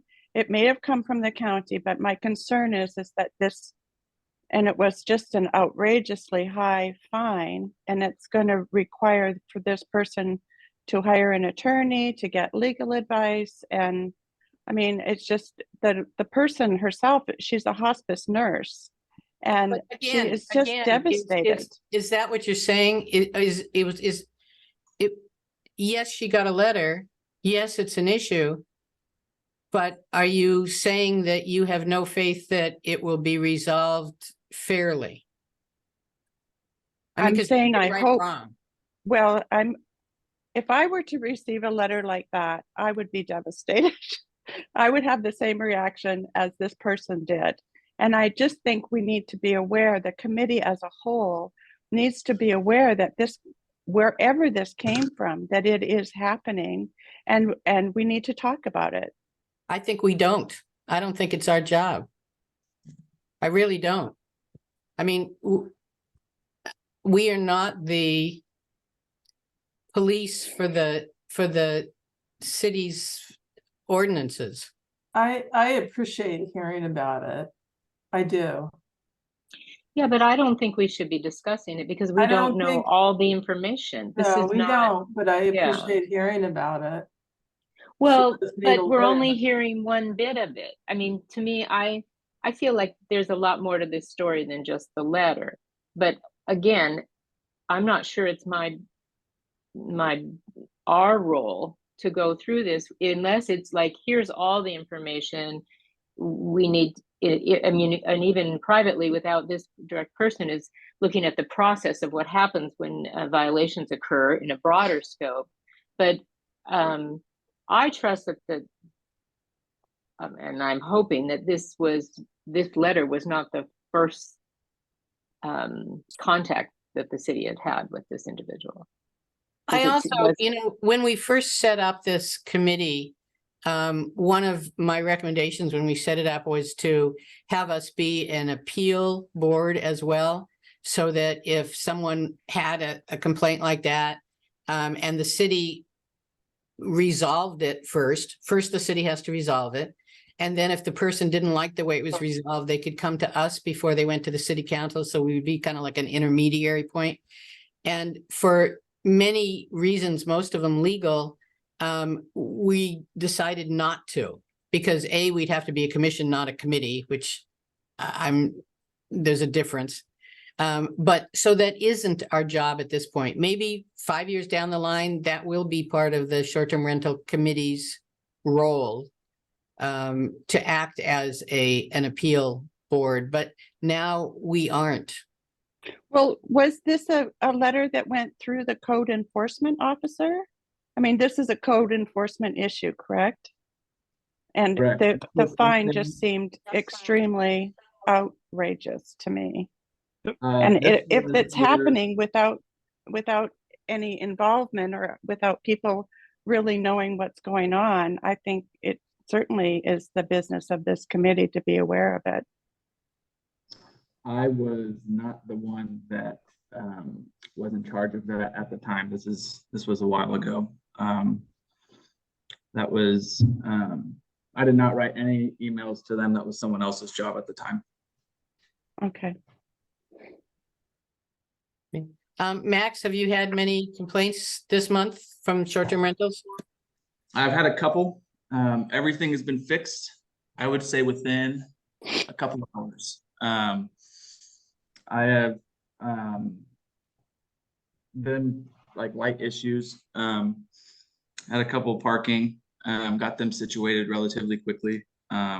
Everyone's been very responsive to the situations, and there have been some rental companies that have went out of their way to help me solve the issue. So Good. things have been going well. the goal is education over enforcement, and so far we're accomplishing that goal. Great. Would you say that most of the complaints you have had are regarding parking? No, there hasn't been much parking. Because it's getting dark earlier, I think people are realizing that lights being on have been an issue, and that's been the majority of it. It was just, I think it was 1 or 2 parking complaints, and got it situated quickly. Max, these are really, really helpful. And I'm just wondering if at the end of the year, I know we're a couple months away from that, but if we can have a year retrospect on all STR related complaints and what types they were and that kind of, is that, I don't want to put something on your plate, but I think that'd be really helpful for this group to have that check in on issues. Yeah, let me, I'm gonna write that down, and then I will run that through some of the higher ups. Yeah, I think we're not looking for names or streets. We're looking for numbers and types. Right. You know, three parking complaints in October, 2 noise, 4 noise, and yeah, that kind of thing. Because that would help us figure out what are some of the things that we might want to work at to try to help with. And it would be good to know also if there are homes that are repeat Right, problems. right. For sure. Well, and without disclosing names, maybe this is a good opportunity to kind of tell us how these issues are resolved. Like, what's the protocol, and what was the step to a resolution? So we know. I just called the homeowner, and the homeowner is very responsive. And I've actually went over to a rental company and asked them to do me just go inside the house and solve the problem. I've also talked to guests. There was one parking incident that nobody called in, but they were getting ready to leave, and I just talked to them about it, and they were very receptive and very straightforward, and things got resolved. I think contacting, sometimes you can't get to the rental company, so I just call the homeowner, and that's worked pretty well for me. Mm-hmm. Although I would say if you can't get to the rental company and they're the agent, that's a problem. Right, Mhm. I agree. So Max, could you I- find out about this fine and tell us how that is resolved? Add that to your list. No, It's not, I don't know if that's Max's job. I am not in that Mhm. that bubble. That is out of my hands. I was told I don't have anything going on with it, and I don't know very much information regarding it. So I'm just wondering where it came from then. So, Carol, they have I don't know. The city has existing. I feel like I've read it somewhere, but it has existing guidance on like fines and infractions for unlicensed rentals. I mean, and this isn't new. This isn't the first time that's happening. I mean, when I first moved into, I think it was even before I moved down there. Really? I lived in the area, so I'd always hear news from Manzanita. But there was somebody who had like a 1-point-something million fine, and it made big news, and it went on for a year, and it eventually through mediation was dropped down to like 50,000. Was it still that high? I thought it was like, well, that's still, but Wow. I think part of it though was a lot of that 50,000 that justified it was to recover the TLT money that was not turned in. It was over 5 years of illegal Right. rentals. Yeah. So, And he was happy to pay the 50,000, interestingly. well, and to the extent that we weigh in on it, I just don't know. I mean, they have a process set in place, and I don't know that it's within our purview to talk about the number of fines, the quantity of the fine. But I don't want to stop short and say that I am interested in providing broad guidance with not necessarily to fines, but just like say licensing, like the dollar amount for licensing and how that is implemented Can it be a scalable? You know, I think that's more that 10,000 foot level, policy level, that we can advise on. But I don't foresee us getting into nuts and bolts whether we say, you know, unlicensed STR fines should be no greater than 5,000 or something, or to say licensing fees should be no more than 500. We might advise in a policy sense regarding licensing fees and say, you know, sliding scale, you know. Yeah, and again, something like that. it's an ordinance change that maybe at some point we could make or not. But I mean, it's something, the ordinance is there now. By the way, the reason I know it was 50,000 is that one way to get answers to what happens is if it ends up going to court, court is open to the public. And I haven't been since COVID, but it was a lot of, well, I won't say fun because I said fun the other day and someone said, not if you're the person being dunned. But you do get donuts afterwards. And it's very interesting, but you can find out what happens in a lot of these cases by attending the court session, but I don't think it's ours. By the way, one of the things that Max does that I think makes a huge difference with complaints is that he gets back to the person complaining with the resolution. Oh, And that's That's good. that really makes people feel her. listened to. Yeah. Max, I had one real quick comment for you. If it's not too much trouble, would you feel comfortable on those forms? One of the reasons I don't fill out forms is because I feel like they go into, you know, an abyss that never gets replied to. Is there a way at the top of the form to say, you know, average response time is X? You know, if people know they're going to get a call within an hour back, then I'll fill out that form. But if it's going to be 3 days later, you know, why bother? So it's a small edit, but I don't. Doesn't it Yeah. depend on when it's filed? Well, and maybe you can say between that Monday and Friday hours between our response time is an hour or something like that. I know. Yeah, Sorry to nitpick, but it'd make a difference for me if I looked at that form on a website. For sure. I like that idea. I'll mention to Josh about my business hours. You will get a confirmation that it got sent to me because I have it where you have to put your email. And then I think what we're going to try and do is, because it says, please describe the issue. I think we'll have people ask for follow-ups. I'm usually pretty, I just follow up anyways with people. There's only one person who didn't want to follow up. But I don't mind following up with people because then it shows that it's done and it wasn't like I go and do it and then just run away and they never hear from me again.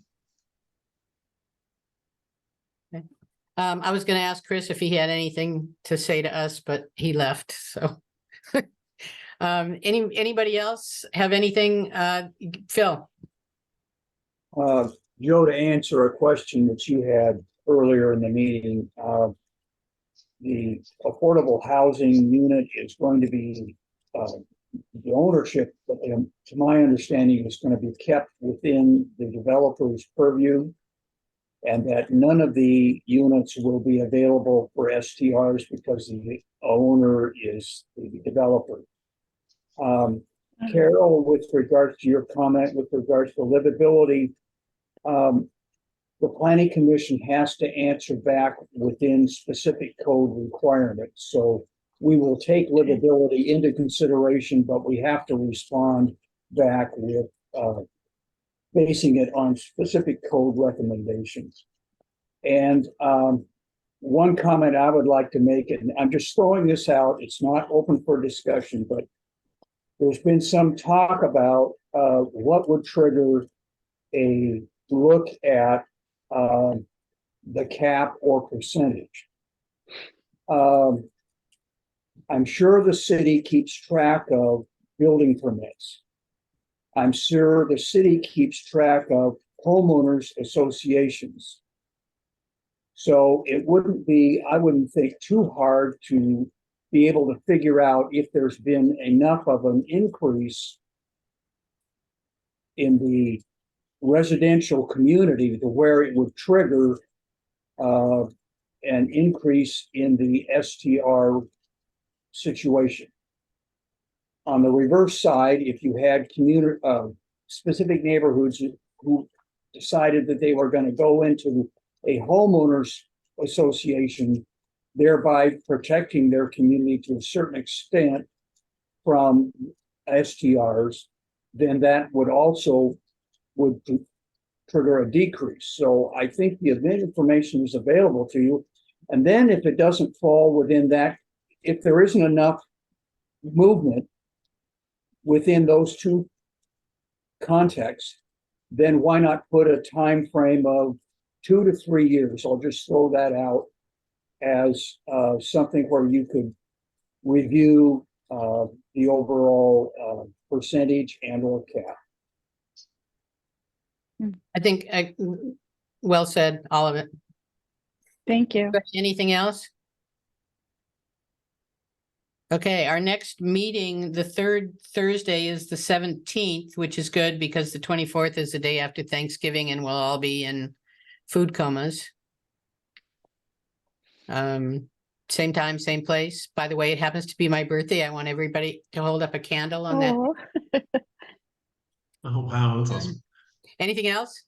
Hey, Joe, I are we just gonna said- have? Oh, go ahead, Patrick. I just want to give a shout out to Max. I mean, like fielding all these questions from us, having a job to do. I don't think we realize how hard he's working and like what a difference like our community having a resource like Max on our side is going to make. Just most communities, they can't call anybody or get anybody to respond when they're having a tough time. And for you to be doing that is, I mean, we're at the forefront of communities, that show that we have resources and we care about, our residents and our neighbors. So, man, big shout out to you. Thank you. yep, I agree. Yep. Yay. And Thank you, guys. Chris, I don't know if you can hear us, but welcome to the group. Here, Joe, here. are we gonna have a 2-hour meeting next time, or are we gonna stay with the 90? 1.5.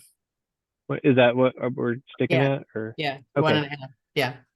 It was, And wasn't it? Or did we change it to? we did 2 I hours thought we last time. changed it to 2 hours. Yeah. Oh, well, in that case, let's talk about triggers. I mean, if everybody, that was my question. I have the time. If other folks do, I think, especially after hearing Phil talk, I have some other Actually, thoughts too. so Yeah. So actually, if we're going to touch base on this, I had a follow up for Phil. And Phil, you, if you don't mind, you said, I would like to look at these, just throwing out a number every 2 or 3 years. So just curious, like if it was a longer period, what would be the risk? What's the downside of doing it longer than 2 or 3 years? Well, yeah, I can see where you're coming from. On the other hand, you are relying on information that is going to City Hall on a yearly basis. So it's something where what I'm worried about is a development comes online and it's like 30 or 40 homes. That's immediately going to impact whatever level you folks decide on. I think 5 years, a 5-year review that is triggered simply on a time basis is too long. Just to follow up, like, and in that period, if it was that long, we would potentially miss out on what? That's what I'm just trying to understand. I'm just kind of trying to figure this out all myself. Okay, let's talk about a factor that this committee isn't involved in, but would impact the community overall, and that would be ADUs. So, dumb question. If we had a number cap, whatever it is, would that be less of an issue? Because then the housing stock wouldn't drive the number of potential or future STRs.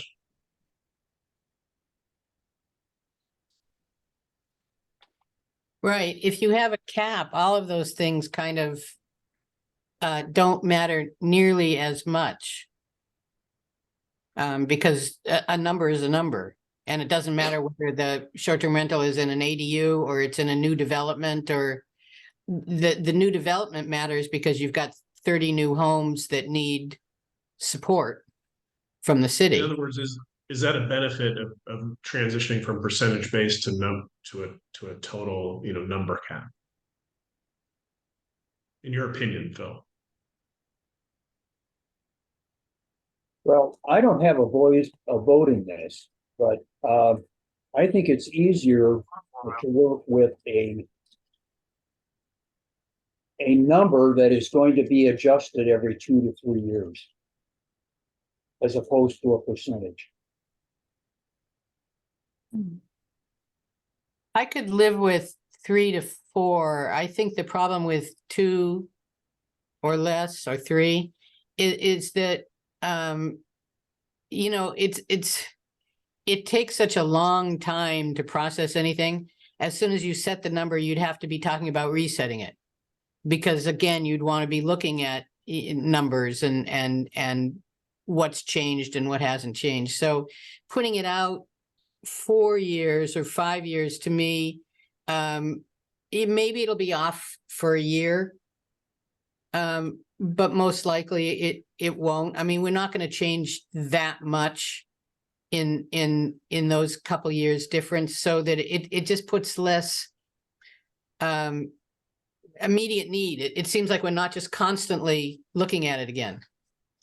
Yeah, I see where you're coming from. The only thing I'm worried about is or concerned about, I guess, is if something comes up unforeseen that wouldn't normally be triggered by either building permits or homeowners associations going up or down. Or let's say, for instance, the 3rd Street property that you say is on hold, they suddenly built 30 homes. Or someplace else just suddenly built 30 homes. Is that kind of what you're talking about? That's what I'm concerned about. Yeah, or something that is outside the purview of this committee, but in fact actually influences what goes on with regards to short-term rentals and the overall livability of the community, which goes to Carol's point.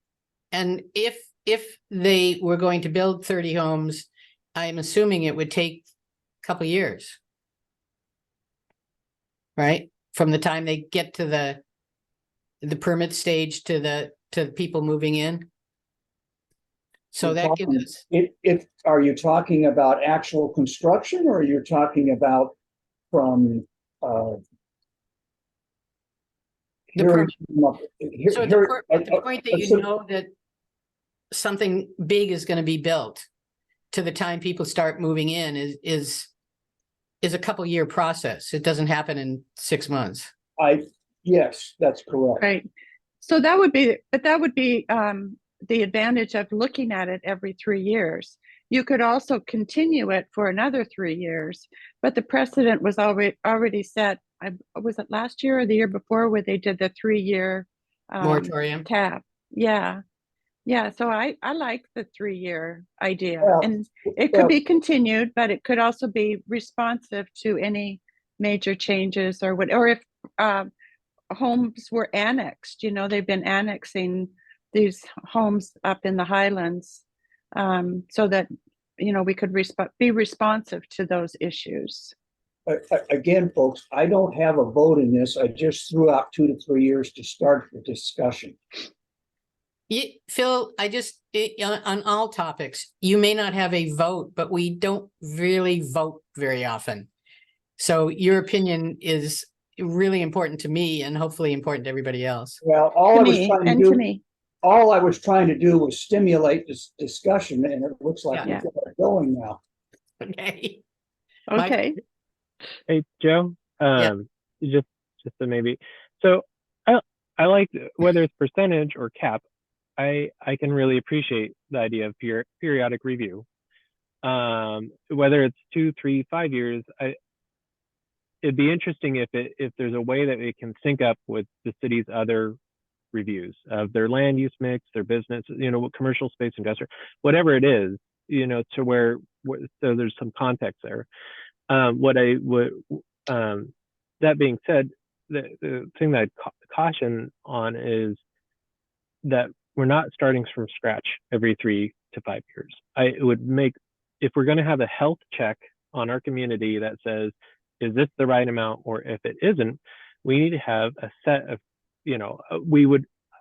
I would like to advise upon a set of clear and objective criteria that the city can use to determine whether that is. So it doesn't have to be a big arduous lift, as long as it's taken to get to this point, for our group, so that they can say, okay, yeah, maybe number of constructed homes is part of that equation. Maybe number of citations is part of that.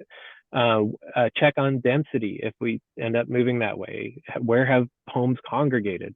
Has there been any HOAs that have dissolved? So there should be a set of questions that help them say, yes, we're doing good, or budget that might play into that, right? Is the budget, are we operating deficit? Is there enough STRs to support that? Economic downturn, do we, if that's our only source of revenue, there's all these things that would be nice to kind of check those boxes and say, does it need to go higher or lower? Can it go lower? Can it go higher? That type of thing. But all that,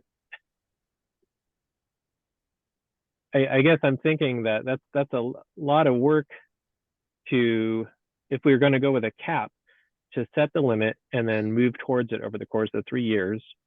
And I do think a percentage leading up to that would allow it to be more dynamic as you reach that check-in point. Which second point? The check-in point, sorry, the 3-year health, the health point. check, Gotcha. the health Gotcha. check, the STR health check. So that's mostly what I was thinking on that.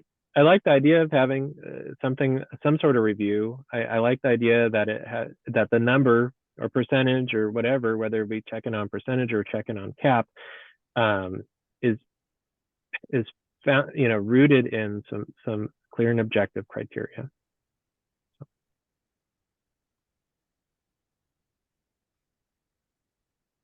I'll be honest with you guys. I don't understand clear and objective criteria for this number.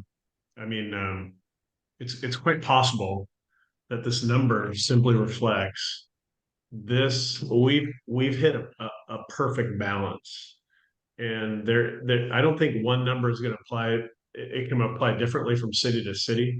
If we have a number that is allowing a decent amount of revenue to come to the city, and we've reached a point where we haven't tripped, people are frustrated in the backgrounds, but we haven't tripped into significant negatives, maybe we've actually found our sweet spot without like numerics and quantitative and qualitative analysis. Maybe we don't have to overcomplicate it. We're like, maybe this is, the right number, and we can say because it accounts for the budget, because we have enough cleaners to sustain it at this level.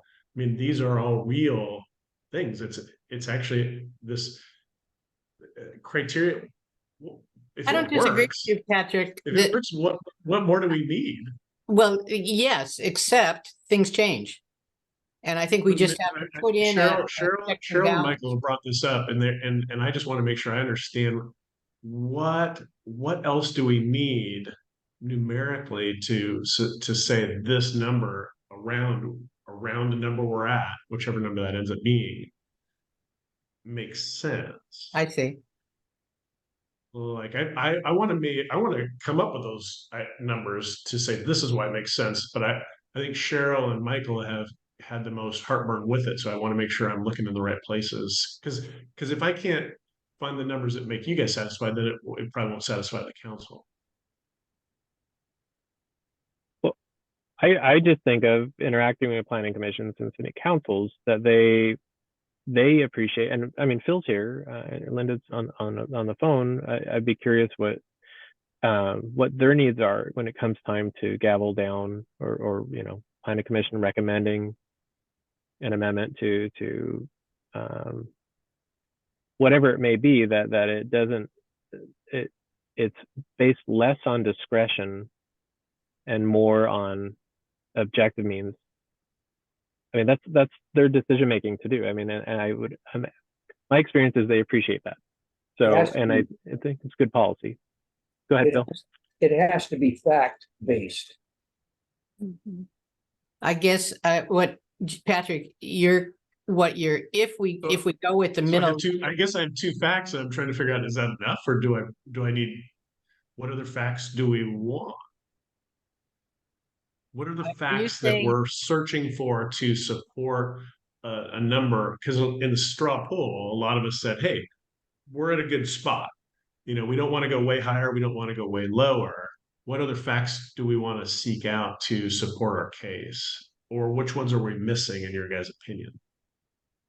So, Patrick, what you're saying is, if we go with this kind of where it is now number, one justification, and maybe it's all is needed is, it seems to be working now, so let's stick with it?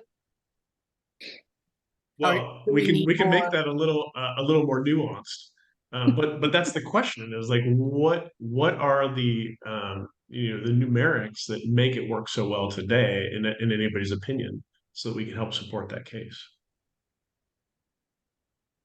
If we like the number that it's at today, what are the, I mean, maybe you guys can send it to me after the meeting or something like that. But I mean, that's, if we like this number, let's start to create that support for it.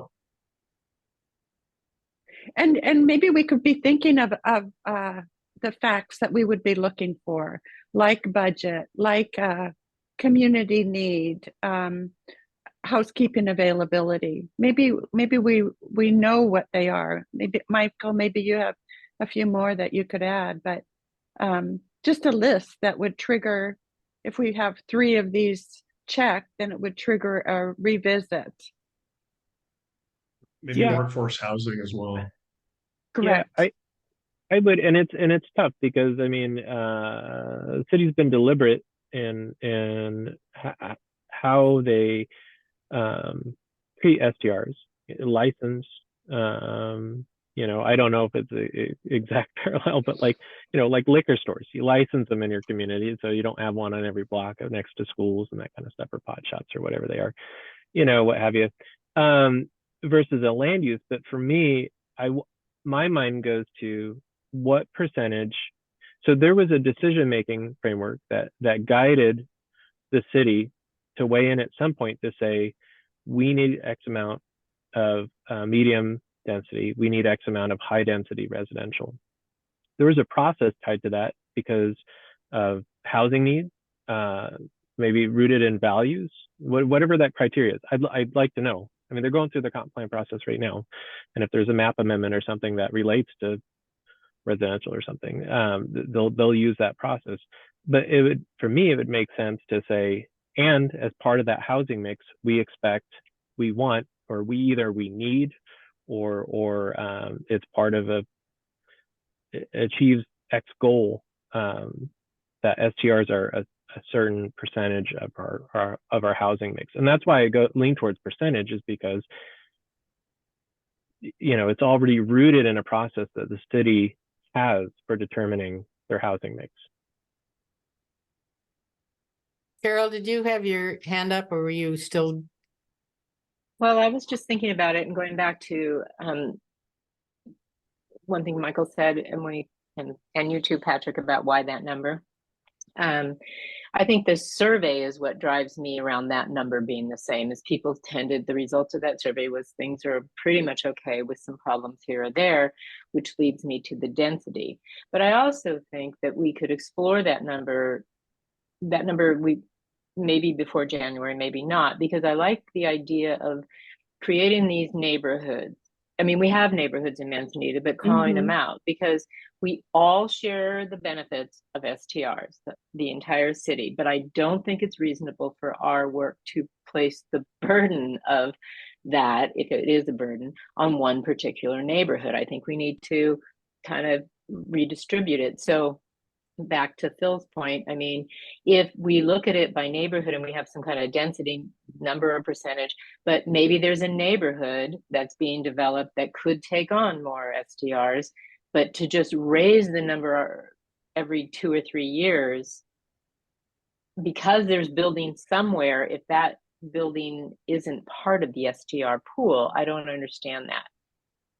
I don't know if that makes sense to you guys, but It kind of does. My Mhm. problem with that, Cheryl, is that saying that you need to have more STRs in this area is in a way similar to saying you need to have more full-timers in this area.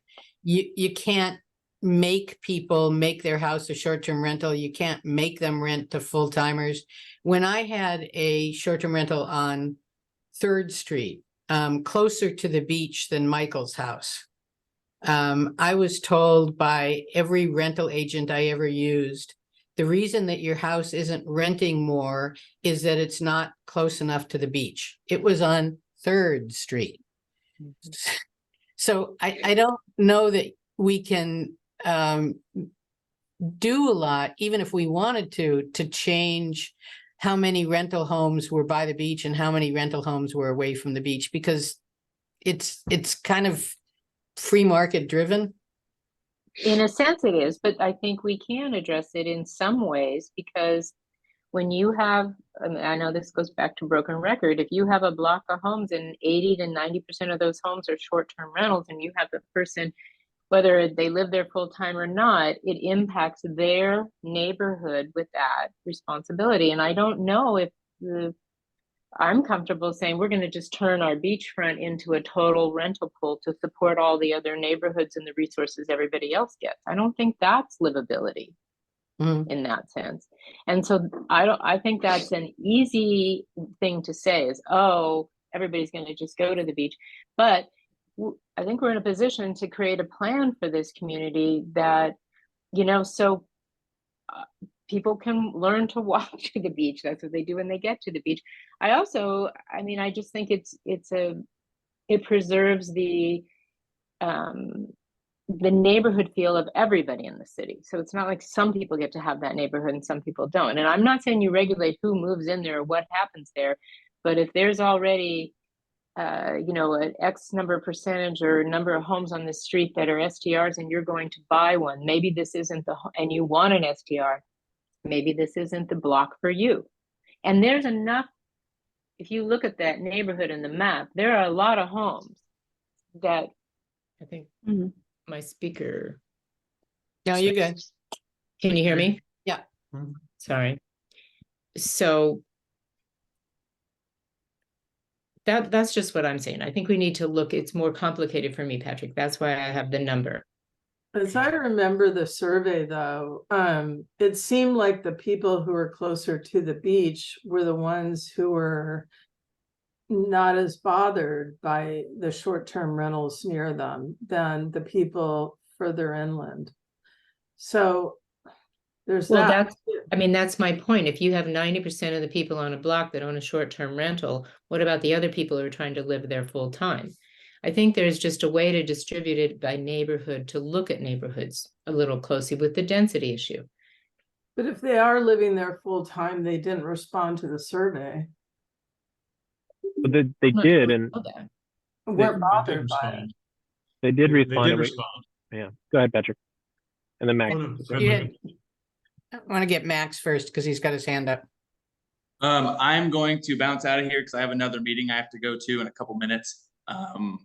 Thank you, everybody. It was nice seeing everyone. Bye, Max. Great rest of your day and happy Friday. And we are on our 2-hour limit. Yeah, I have to go too. So, but Patrick, if you just start with, if you can do both, do both. But if you can just do the cap, just take what kind of everybody said today and try to put it into here's what it could look like. And then we can work on it more next month. And by both, you mean percent and number, or both? What was the second Percent one? and number. Percent and number. Okay. Two separate. And then just my 2 cents is like, I think we're really on a very similar page, believe it or not. But this has been very productive, and just taking this all in, I feel like we can do both. Talk about the citywide cap and provide a 2023 kind of idea and vision based on what I'm hearing today, as we talk more about this. And I believe then once we have that number, we have that kind of framework for how many we have, then I think that shapes and benefits the 2024 conversation about density, which is a requirement. Like I mean, we have to discuss that. We have to think about it. We have to be thoughtful and come up with something on that. I just think that we can knock out the citywide thing to give us that overview of what the big picture is, like how many will we have, so that we have a more fruitful discussion in 2024. And it's almost like a plan A and plan B. I feel like the caps for the city can be plan A. We get that knocked out between now and January. And I feel like next year is our time to kind of dive into all the things that, you know, Carol and Michael and Cheryl and Jill and everybody brought up, which are all hugely important. And I think and if there's any fear that we're not going to deal with them just because we're going to set a citywide cap, I don't see it that way at all. I think they're both part of the process, and we have a plan A, and then the plan B is density, and they're all going to be taken care of. That's great. I'm sorry, I have to go. Yeah, I do too. Chris, would you send me an email to joenewhouse1@gmail.com so I have your email? Okay. Thank you, everybody, and we'll see you next month. And sometime in the middle of the month, we may have more answers that we'll have you all look at. Thank you. Thanks. Come on. Thank you.